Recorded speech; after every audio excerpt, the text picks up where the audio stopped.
Welcome to Acton Unwind, an ongoing conversation on a free and virtuous society. Today, I, Sam Gregg, Director of Research at Acton, I'm your host because Eric Cohen is out this week. Thanks for listening. I want to ask you that if you're listening to us on our website, that you navigate to the show notes for this episode to find a link to subscribe directly to Acton Unwind at Apple Podcasts, Google Podcasts, Spotify, or anywhere else you listen to fine podcasts. And if you like this program, please leave us a 5-star review at Apple Podcasts so as to help more people find our show. This week, I'm joined by Dylan Pahman. He's a research fellow at the Acton Institute and the executive editor of the Journal of Markets and Morality, as well as Dan Huger, who is a librarian and a research associate at Acton and fount of wisdom on numerous subjects. Today, we're going to be talking about a number of topics. We're going to be talking about China, we're going to be talking about Ukraine, but we're also going to be talking about what's just happened to Nancy Pelosi, the Speaker of the House, vis-a-vis her archbishop, telling her that priests are forbidden from giving her communion in his archdiocese. But I want to begin not in San Francisco, but on another side of the world, and that, of course, is the world of Ukraine. The Ukraine war has been going on now for a couple of months. We've seen some major changes, both in terms of the way that Russia is waging war, where it's waging war, how different European countries are reacting and continue to react to what's happening with Vladimir Putin's invasion of Ukraine.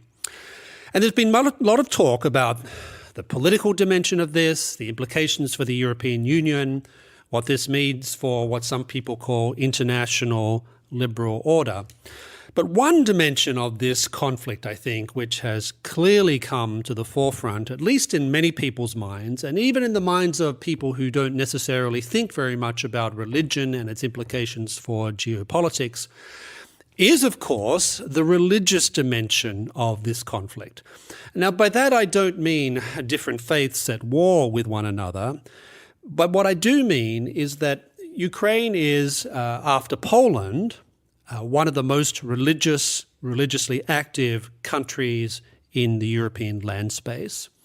It's also a country in which it is a majority Orthodox country, but it also has a small, albeit quite strong, Greek Catholic minority, and even a small Latin Rite Catholic minority, mainly located in the western part of Ukraine. So there's a very big religious dimension to this insofar as Russia, and particularly the Patriarchy of Moscow, is seen as obviously the big player on the block when it comes to the Orthodox world, the Eastern Orthodox world. But this invasion has opened up some interesting political and even ecclesiological splinters in the Orthodox world, not just in terms of Moscow and Kiev, but also Moscow, Kiev, and Constantinople, or to give it its modern title, Istanbul. So I thought today we might have some reflection on that particular subject, and there's no one better to, I think, discuss this than our own Dylan Pahman. So Dylan, I was wondering if you could begin by giving us a very quick outline of, let's call it the religious landscape of this particular conflict, and what you see as some of the unreported dimensions of this religious dimension to the Ukraine conflict that you don't think have received enough attention. There's a lot that can be said, and I'm really glad that we're talking about this again, because this is such a major news event, and it still comes up in the headlines, but it's American media, American press. I think we just get bored after about 2 weeks and we find something new. So to reiterate some of what I said a few weeks ago and add to that, in the Orthodox Church, there are several different patriarchates. These are basically the equivalent to a pope. So, if you like having one pope, just imagine having 9 to 14, depending on how you count. And that's kind of the Orthodox Church, very simple terms. In Ukraine, there's a history of it being under the Moscow Patriarchate. And in fact, there is still the largest Orthodox church is the Ukrainian Church of the Moscow Patriarchate. And it's worth mentioning that their metropolitan of Kiev Onufri has been very outspoken against the Russian invasion. So I don't want to paint this in any simple terms of, one church versus the other within Ukraine. Even there, it's more complicated. However, since the fall of the Soviet Union, there's been a national Ukrainian Orthodox Church that is, I believe, now I'm going to get the terms wrong. The Ukrainian Orthodox Church. Yeah. So there's Orthodox Church in Ukraine, Ukrainian Orthodox Church. Anyway, so that's kind of trying to be its own separate from Moscow. It broke off early on as kind of a schismatic group with someone even claiming to be the Patriarch of Kiev.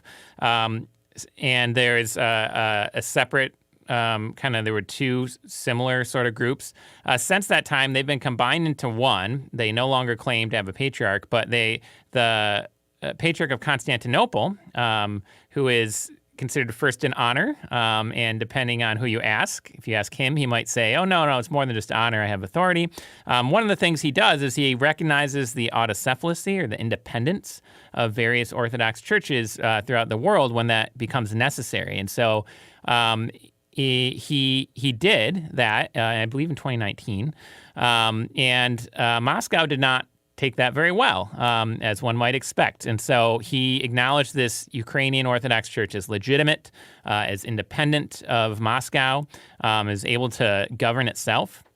And so you have this conflict not only from the point of view of the Russian state, which may simply be opportunistic and may be motivated by the expansion of NATO. We can talk about the geopolitical side, but Russia has had a religious revival since the fall of the Soviet Union, really, going back to the 80s and kind of a little bit of the reforms and opening up to the world back then and being giving a little more leeway to the church, which was so brutally persecuted and oppressed during the communist era, that there's this religious dimension to it. And a little bit has been spoken about this, written about it. I think it's maybe worth, maybe we can link to it. There was a statement made, I think it was published at Public Orthodoxy, against this idea of a Ruski mir, or a Russian world ideology. It's this understanding, or this belief that all Russian people, understood broadly, all Slavic people perhaps, ought to have some internal coherence. As one people ought to have one patriarch, and that patriarch should be the Patriarch of Moscow. And they should also have one state, and that should be the Russian state, right? So you have this kind of nationalistic or perhaps even imperial ideology backing some of this, and some of the rhetoric coming from not only Putin and the Kremlin, but from the Moscow Patriarchate, which has put out some very conflicting messages, sometimes saying everything that's going on is totally noble. At other times, Patriarch Kirill has made the statement that Russia has never attacked anyone, which I don't know what that's supposed to be based on. Russia's attacked all kinds of people, even in recent memory, up to and including Ukraine. But then he mentions, not wrongly, that we've been calling for peace this whole time. He has been calling for peace the whole time. He's also been justifying the military actions of the state of Russia. But there is a line of rhetoric. There is some truth to that. And what I think is hard to disentangle for outsiders is, where does this rhetoric come from? And what is how are we supposed to take it? So the statement of Public Orthodoxy rejects this idea of a Russian world. And to the extent that it's being used in this way, I think they're absolutely right to do so. And this is like a bunch of Orthodox theologians, scholars, priests, bishops have signed, I believe bishops, I shouldn't say affirmatively, but plenty of people have signed on to this, even some non-Orthodox scholars who are simply interested in Orthodoxy and want to speak against it. But it really is rooted in Russian history. And this is where things get so hard to disentangle, that in the Russian mind, everything goes back to Kiev. And the Prince Vladimir in 988 accepted Christianity, and specifically Byzantine Christianity, what became Orthodox Christianity after the Great Schism. in the sense closer to what we know it today. And in 988, the people were baptized. It spread throughout Russian lands. Vladimir had united the people, and they were baptized in the Dnieper River. And so then you have this, at the same time, you have this birthplace of culture and national mindset. You have Christianity. So you have these two things really inseparable in that part of the world. Well, on that point, Dylan, I was wondering if I could ask you a couple of questions that follow up from everything you said, which I thought was a very good summary of some of the background to this. Yeah. The first is, what do you think Vladimir Putin sees when he looks at the Russian Orthodox Church? That's the first question. My second question is, what has been the reaction of Orthodox believers who are outside, let's call it the Orthodox world? So I'm talking about people like you, for example. Yeah. You're Greek Orthodox, you're living in the United States, you're a member of the Greek Orthodox Church of the United States. But there are Orthodox believers scattered throughout Western Europe, North America, Central America, Latin America, even some parts of Asia. Eastern Orthodoxy is truly a global phenomenon, right? Yes. So I'm wondering, well, let's call it I'm sure this is not the right expression, but what does the Orthodox diaspora, so to speak, how are they reacting to this? Yeah. Okay. So, I would say, largely supportive of Ukraine. And that includes even people who in the past have been, people might have called them Russian apologists, people I know. I don't want to name names or whatever, but a lot of them I've even seen with very sane perspectives on this. They're not willing to go that far, even when they say, Russia doesn't always get a fair shake in our media. And, in the past, they've been trying to say, hey, we could be friends. We have this Christian heritage that we share. Why can't we have a more positive stance towards Russia? A lot of these same people have condemned the Russian invasion of Ukraine. So I think that's very positive. Now, that's not to say that there aren't exceptions to that. The Russian Orthodox Church outside of Russia didn't exactly justify everything that happened, but it basically told people not to even watch TV or read media. Basically, don't believe anything you hear because they don't want people. They don't want their image tarnished, basically. So this is what's called ROCOR, yes, right? Russian Orthodox Church outside of Russia. So that was coming from their metropolitan, I believe, or one of their metropolitans. So it's not to say that I'm sure if you bump into the average, Orthodox Christian, you might find a variety of views. Part of that gets back to what I was saying, though, and I'll get back to your question about Putin in a minute.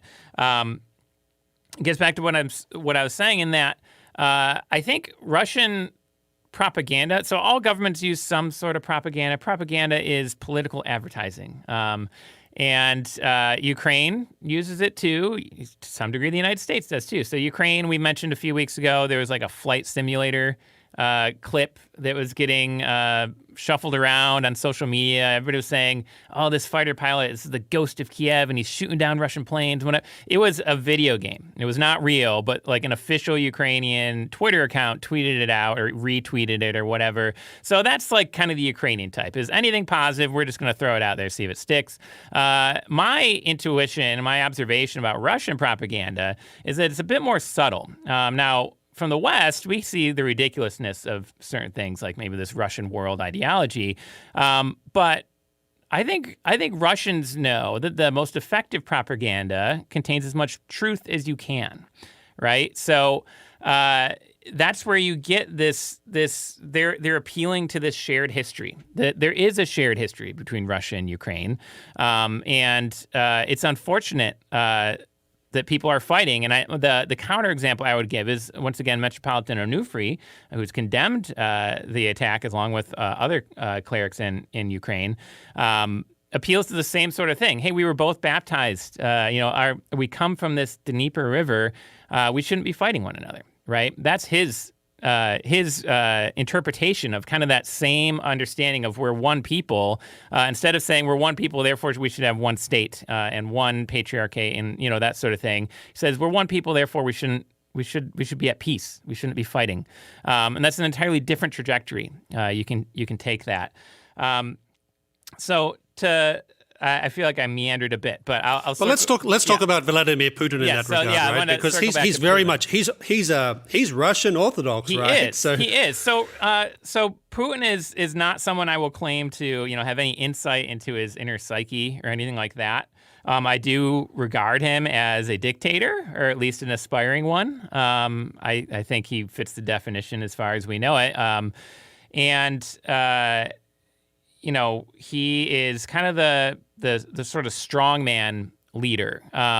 It is worth putting in context in Russian politics. So Putin is known for disappearing anyone who criticizes him.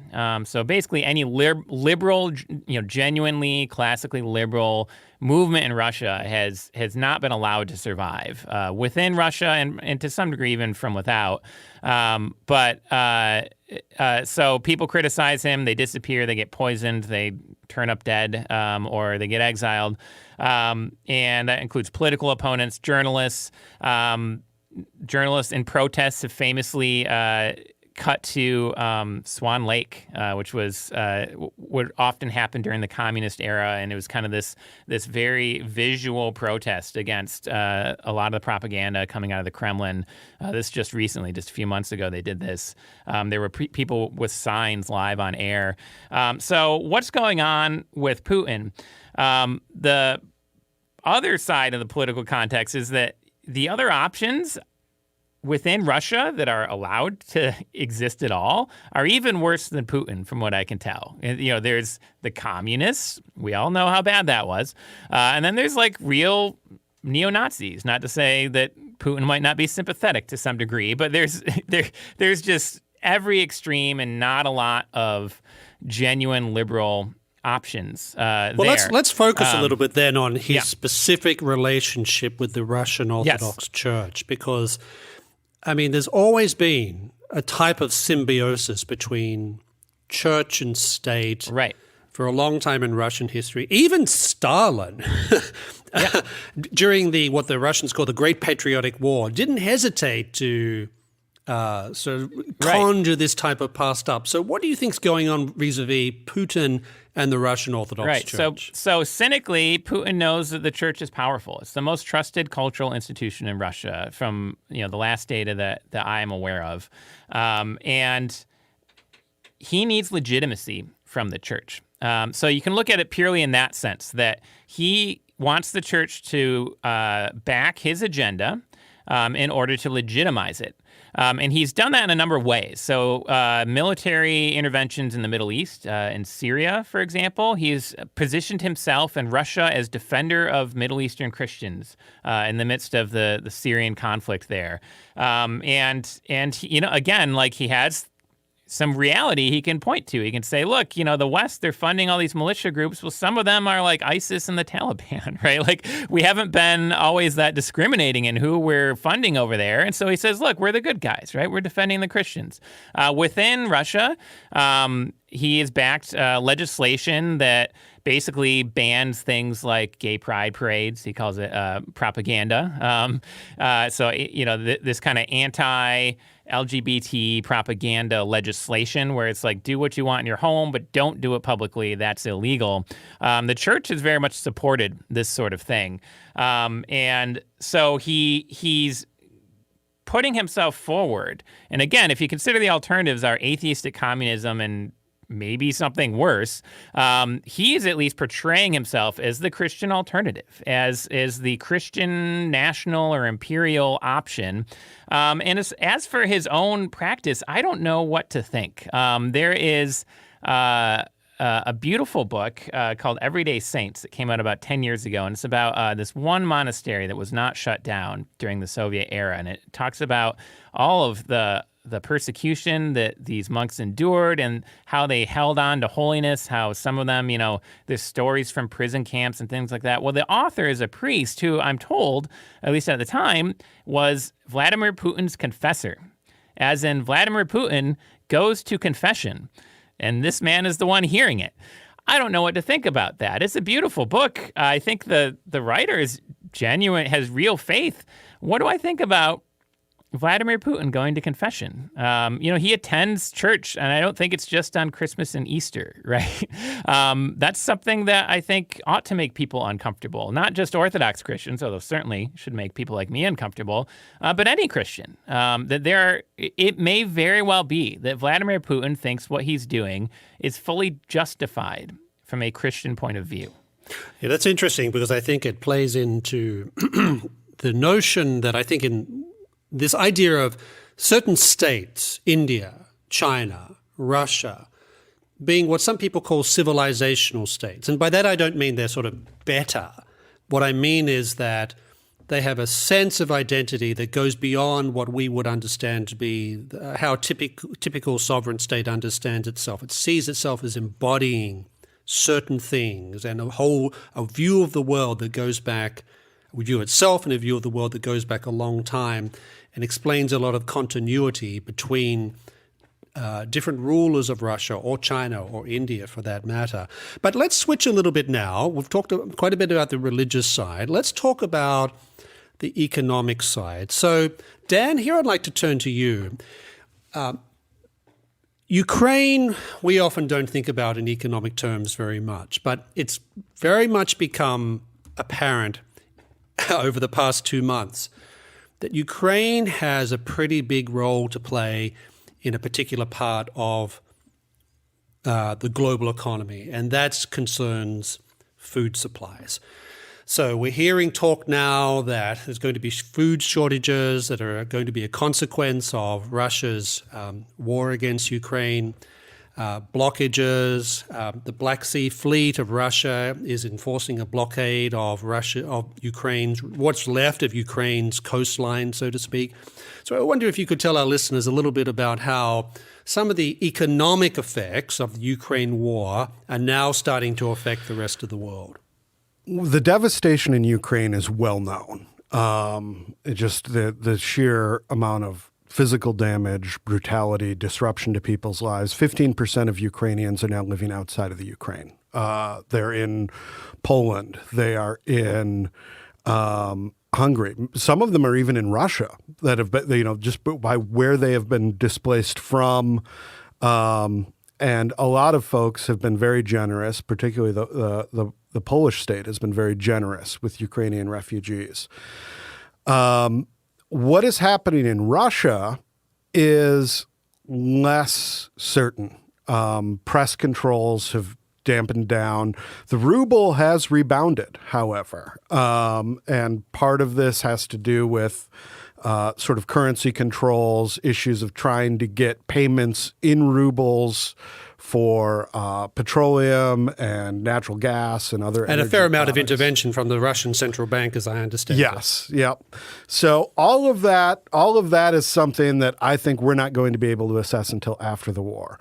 However, both Russia and the Ukraine are leading exporters of both wheat and fertilizer, particularly to places like East Africa. Those effects, we have seen rising food prices around the world. Some of that is impacted by this. Some regions that are more dependent on Russian and Ukrainian fertilizer and wheat are hit more severely.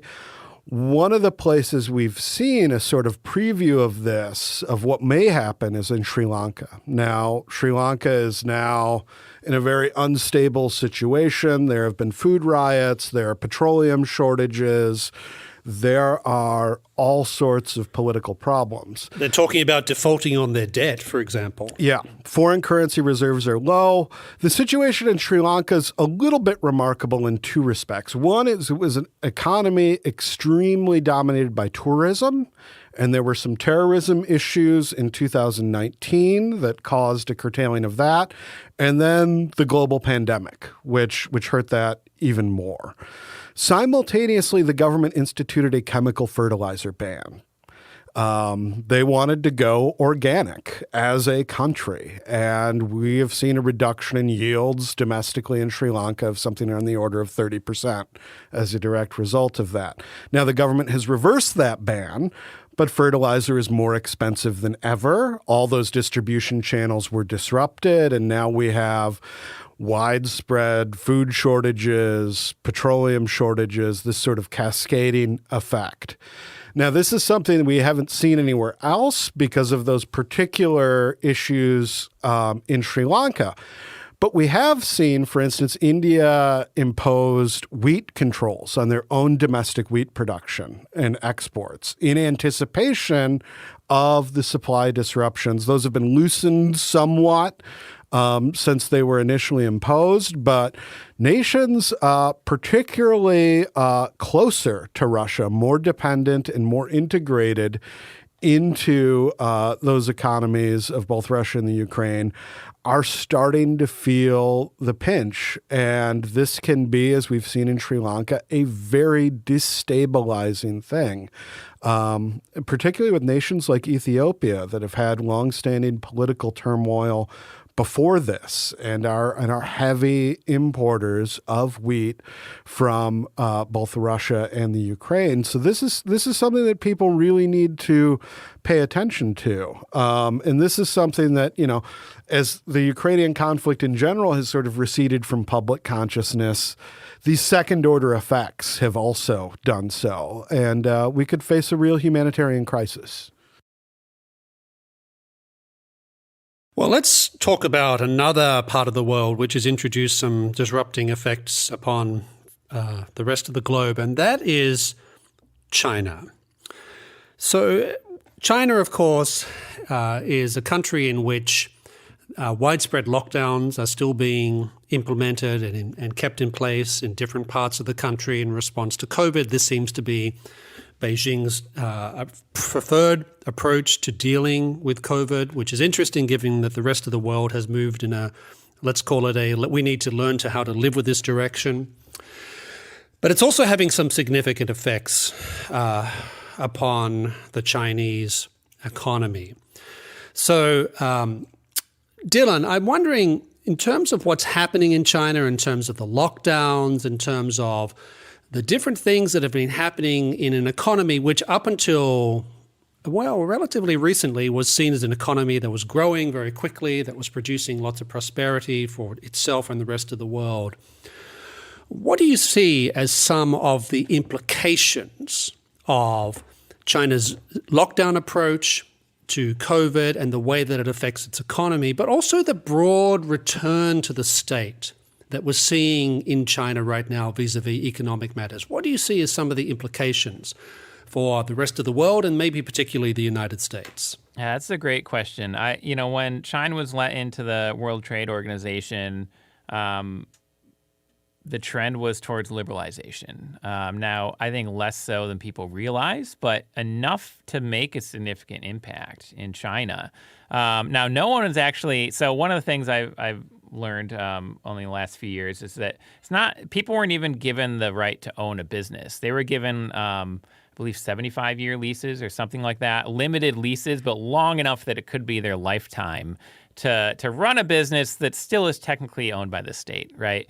So that's that kind of conditional liberty, always hanging over the head that the state can take it back if it wants to, has been the conditions under which we've seen the gains we have seen in, say, the last 20 years in China. And what we're seeing, certainly politically in recent years, there was this turn to the state. And now we're really seeing the effects of it, I think, that all of this was so fragile. And I think liberty is fragile everywhere. Lord Acton famously said that liberty is the delicate fruit of a mature civilization. And so we shouldn't take it for granted anywhere. But certainly in China, they really never had it. They had a taste of it. And that is being revoked in just widespread ways, the little bit that they had, to the point where you have these lockdowns.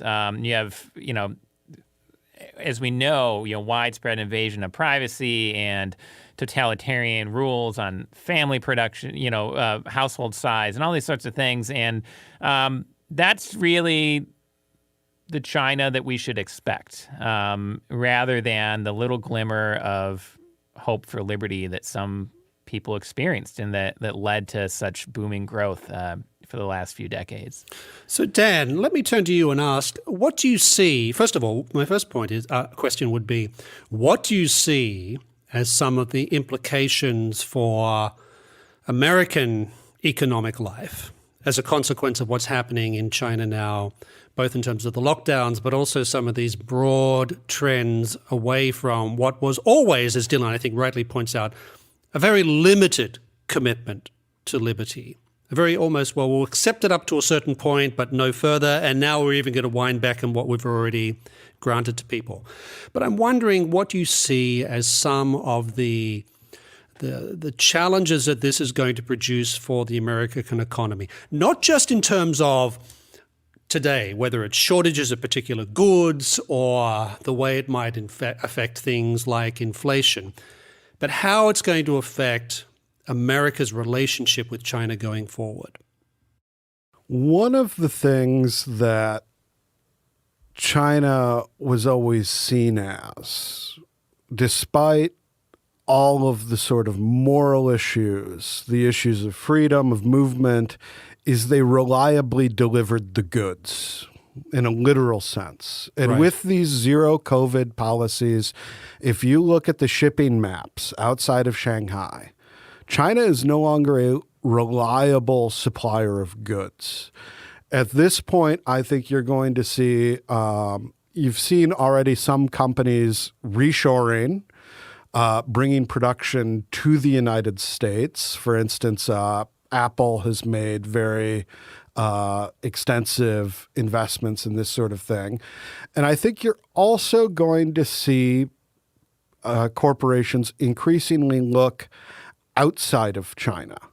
At the same time, you have a rising awareness among Americans and a rising level of comfort among American politicians explicitly addressing the problems of human rights in China. This goes from, major politicians on both sides of the aisle to folks like the general manager, the former general manager of the Houston Rockets, before he launched a firestorm of controversy about the NBA's relationship with China. This is something that is now regularly talked about in the NBA. The NBA's relationship with China is still quite amicable, but that discussion is now being had and has been entered to by other persons in the league, including players. Enes, the former Enes Kanter, now who has officially changed his name to Enes Freedom, is someone who, upon receiving his American citizenship, originally from Turkey, is someone who is very outspoken about this. And you will see the public backlash to Disney's live-action remake of Mulan, in which the lead actress defended the Hong Kong police, who were at the time brutalizing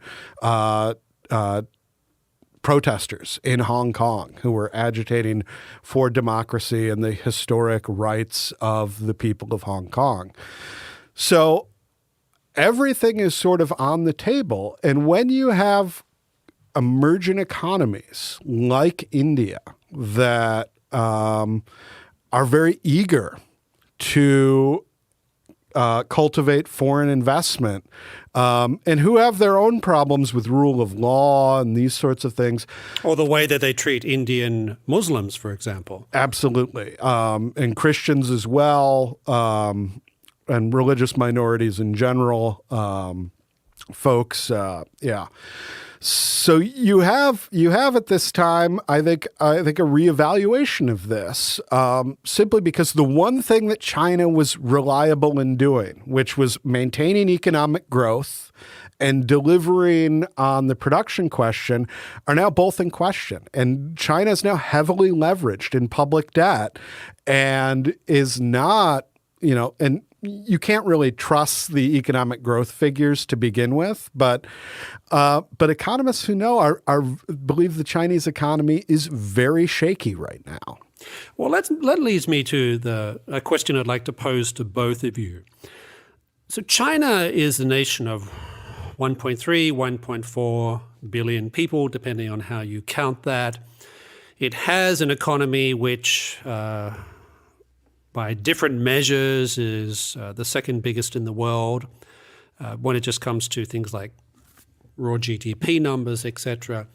So for all the problems that it's presenting right now, whether it's in terms of the whole COVID catastrophe, whether it's in terms of its crackdown on religious liberty, particularly when we see people like Cardinal Zen is going into court tomorrow, along with some other activists who have been charged with colluding with foreign powers by the Chinese regime.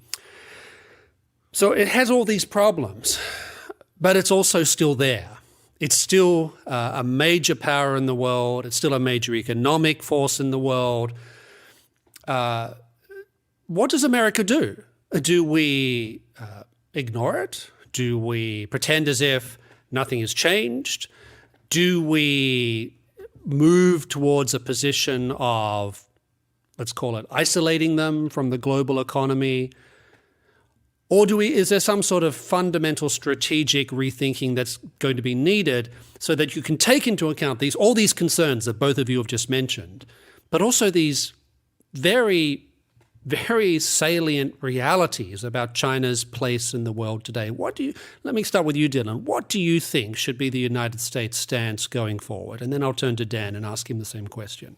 So I would hope it would be multidimensional in that, on the one hand, hopefully we should be looking for alternative trade partners. A, we may of necessity have to, but B, we should actually care about the way in which our trade partners treat their own people.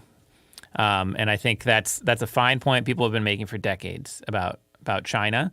And the hope in the past was that, well, trade is going to make them better. And there was some reason to believe maybe that would be true, but we're seeing plenty of counterexamples in the last decade, at least, to the point where, we should be very open to alternatives. On the other hand, I think it would be very dangerous for the point you mentioned that this still is one of the largest economies in the world and the most populous nation in the world, or one of them. I don't know if India has more, but to not push them into further isolationism and desperation and extremism as much as possible. And there's a lot of ways we can do that. So we've been talking about, the character of the Chinese communist state.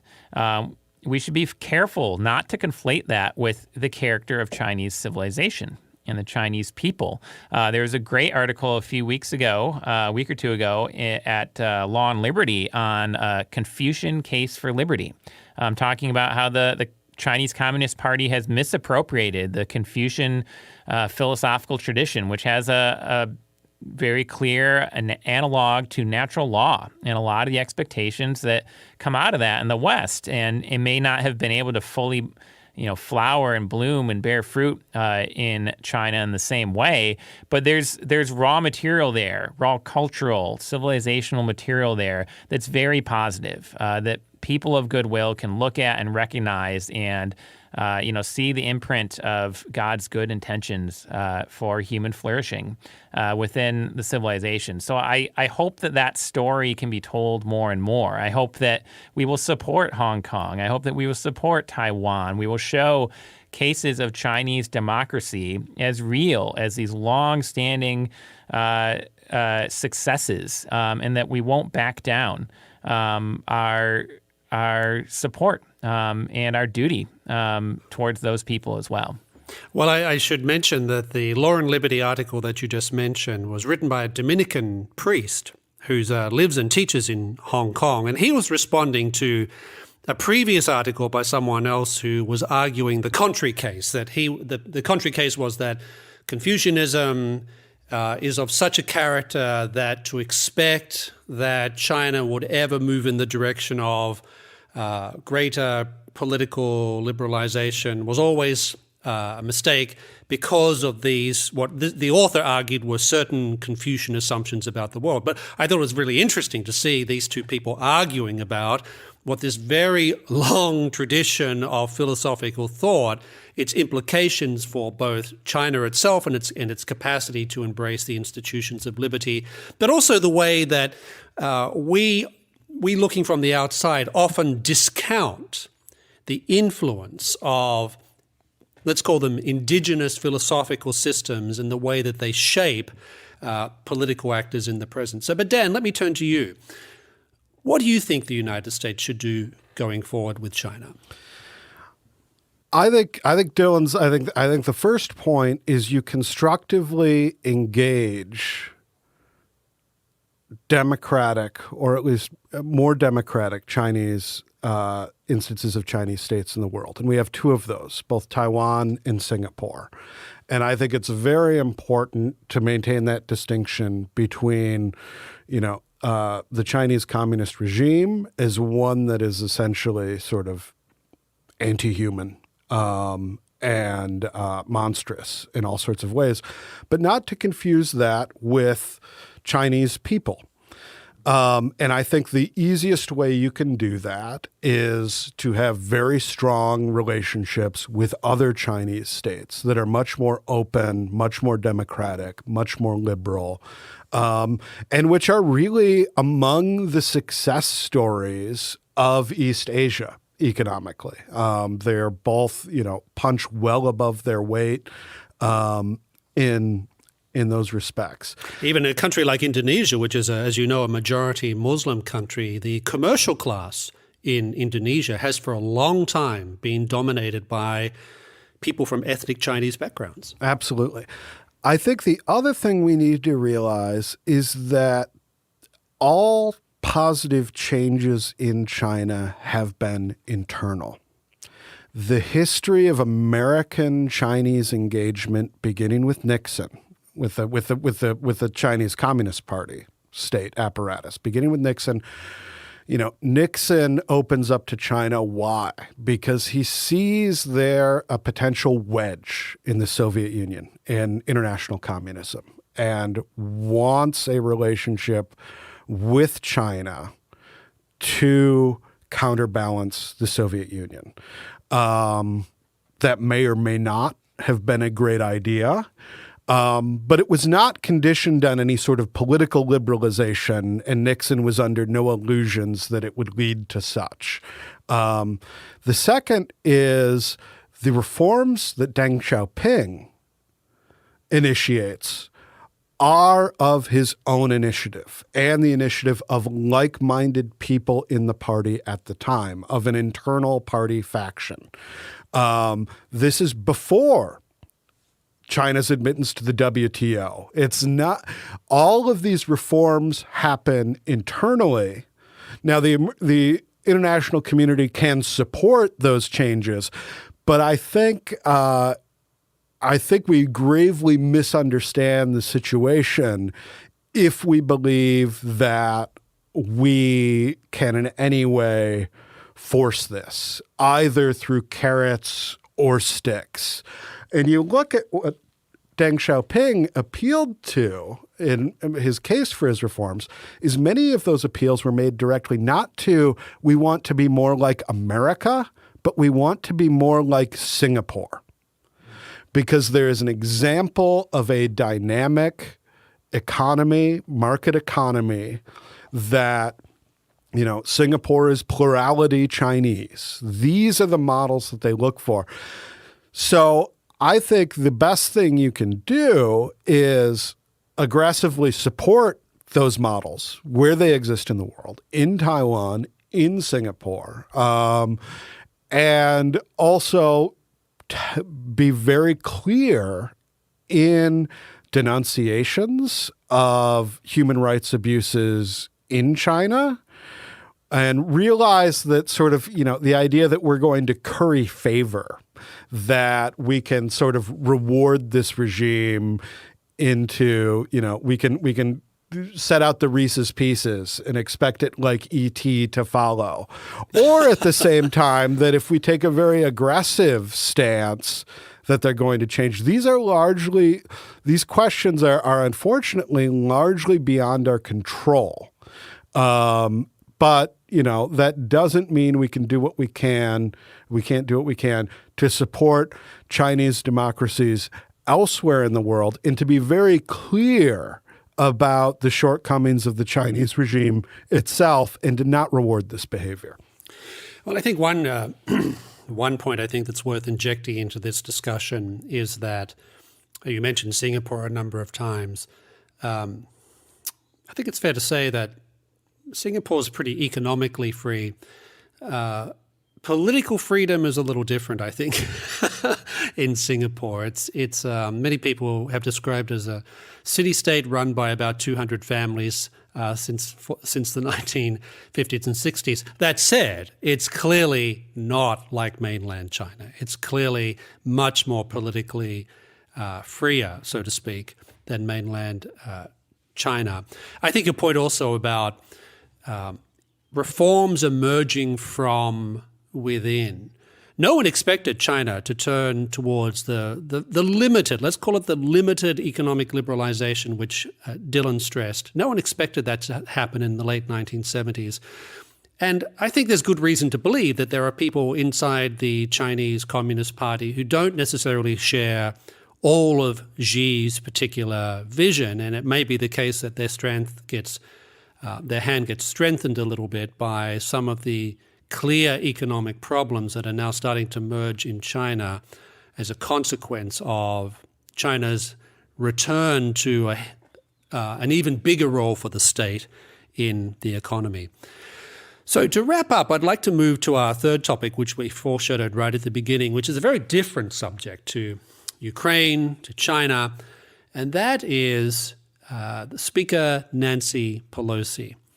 Late last week, Archbishop Cordileone, the Roman Catholic Archbishop of San Francisco, announced to his priests in a very public declaration that Speaker Pelosi, because of her position, long-standing position on questions of abortion and the legality of abortion and the treatment of abortion under United States law, and her support for maintaining those positions in place, those laws in place, and all the policies that go along with that, that he was asked her to refrain from receiving communion. Now, this is not excommunication. I think that's important for people who may not be familiar with these things outside the Roman Catholic and wider Christian world. This is not excommunication. It is, however, a way of stating that someone is seriously out of step with a point of what Catholics call faith and morals that is simply not up for discussion. But Dan, I'll start with you first. What are your thoughts on this move by Archbishop Cordileone, and what do you think some of its implications might be? So Nancy Pelosi is a very curious case. We have had in the United States for a long time folks who were both, Roman Catholics and who argued, advocated for abortion rights. Nancy Pelosi is different than most of those for sort of two reasons. One is the recent initiative in the House, of which she is a speaker, which brought forth a positive piece of legislation to enshrine abortion rights at the national level as a matter of law. She both brought this before the House, argued in favor of it, and voted for it. That bill eventually died in the Senate, but that is, you could always make the case that, it's very hard when you have that particular legislative action on your record, and the encouragement of abortion rights for, this to be just a happenstance of party. This is an official taking concrete actions to move public policy on on many levels, at a level of both party leadership in bringing the bill to bear and then on positively voting for it. The other is that Nancy Pelosi has, in the past, articulated a very sort of heterodox understanding of, or misunderstanding of what the church teaches on abortion. Back in 2008 on Meet the Press, she sort of made the case that this was an open question in the Catholic Church as to when life began. And she invoked various early, medieval disputes about when the quickening happens and what exactly that means and when the soul enters the body and these sorts of things. And she said, there were always been various opinions about this.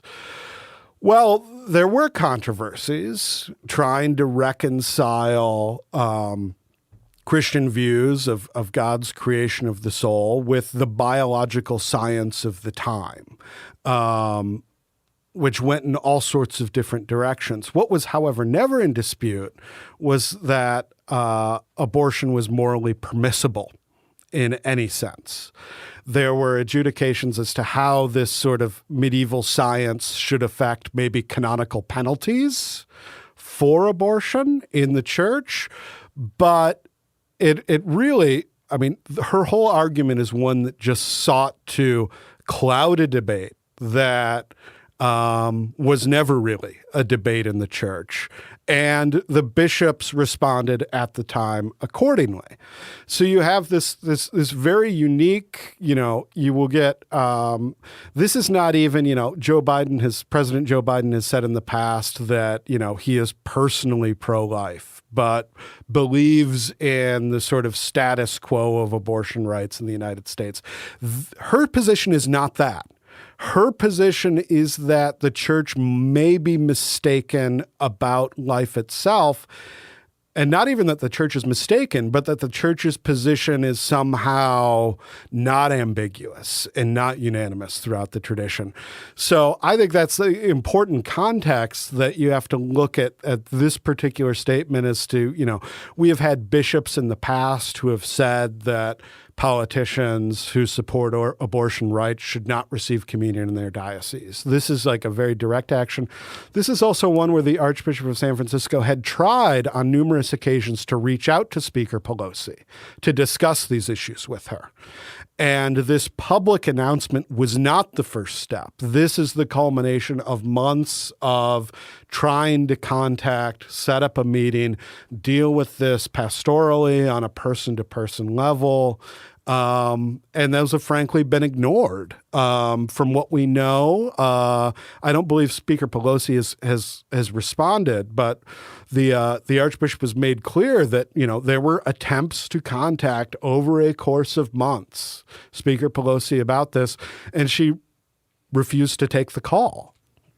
Yes, I think it's also worth mentioning here that she's not the only Roman Catholic politician who has been given basically, let's call them instructions by a bishop that they are not to do this. There's a diocese, for example, in Illinois, Diocese of Springfield, where the bishop has informed at least two politicians that they are not to receive communion as a consequence of their position on the abortion controversy. And my guess is, and I'm only guessing here, that there's a fair number of practicing Catholic politicians who have pro-choice positions who don't go to communion because it's been privately communicated to them that they should not be doing this. I don't know that for a fact. I can't point to an example, but I'm pretty sure that is the case. But let's pivot to you, Dylan. What are your thoughts about this particular subject in terms of what it says about the relationship between, let's call it church and state, or how some people understand this or how some people might misunderstand this relationship? Yeah, no, that's a great question. Over the weekend, in direct response to this, on Twitter, which we know is the best place to go for real life. The trend, the hashtag tax the church was trending. And the claim being, well, if the archbishop can do this to Nancy Pelosi, the government should be able to tax them.